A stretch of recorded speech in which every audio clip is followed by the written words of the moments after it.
Tu visu gadu gaidi melno piektdienu, vienu piektdienu gadā, novembra beigās, kad būs vislielākās atlaides visos veikalos. Un tu domā, vau, ko es varēšu nopirkt šajā dienā, tik forši, ka uzņēmumi taisa tādu vienu dienu, kad ir milzīgas atlaides. Beigās, kas mums sanāk?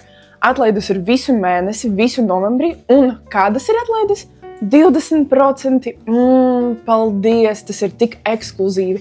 Tik milzīga atlaide. Es to gaidu visu gadu, lai saņemtu 20% atlaidi. Bet, sataisīsim atpakošanu, tāpēc, ka vienalga es uzķēros. Man būs pasūtījumi gan no Gymsharka, no H&M un arī aksesuārs. Pirmo jāciņu es esmu jau uzvilkusi. Man ļoti patīk, man liekas, ka man piestāv pelēkā krāsa.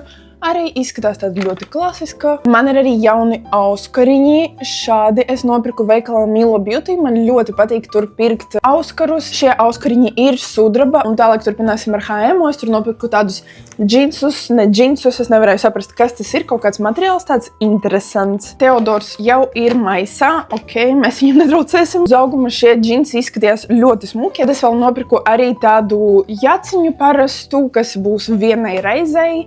Rūpīgi izsākot. Viss, kas ir baltā krāsā, parasti pie manīm nedzīvo baigi ilgi, un šis noteikti tiks izsmērēts vai ar tonālo, vai arī paduses būs dzeltnes, nezinu. Tas ir arī viss no H&M, es samaksāju kopā 56,98, un gaidītākās lietas ir no Gymshark, tāpēc, ka tur reāli ir atlaides tikai 2 reizes gadā, un parasti tur ir diezgan dārgi. Tur kvalitāte ir ļoti laba, sporta apģērbs ir ļoti, ļoti foršs. Kopā summa sanāca apmēram šitik. Es nezinu, vai es ielīdīšu šajos leggingos. Ja jūs gribat, lai es uzmēru šīs visas lietiņas, tad ierakstiet komentāros. Krāsa ļoti smuka, zili leggingi. Teo, tu vismaz pasveicini visus skatītājus. Vēl paņēmu arī līdzīgus leggingus. Kāpēc viņi ir tik īsi, es nevaru saprast, kā es ielīdīšu šajos leggingos, tāpēc, ka es esmu 1,77 m, un man visas bikses, visi leggingi, viss ir vienmēr ļoti īss. Te ir arī iešūts dibens, kas man ļoti patīk. Tad es vēl paņēmu arī 2 sporta topus. Man bija tāds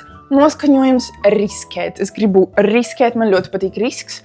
Tāpēc es paņēmu baltu topiņu. Aizmugurē tas izskatās kā peltkostīms, un šeit nekas arī nav iekšā. Un tad vēl viens topiņš ir parasts melnā krāsā. Aizmugurē izskatās šādi. Un tagad man būs prieks un motivācija iet uz sporta zāli beidzot. Protams, nekāda spiediena, bet es ļoti silti iesaku tev piesakot manam profilam, ielikt laiku un ierakstīt komentāru. Man būtu ļoti, ļoti patīkami.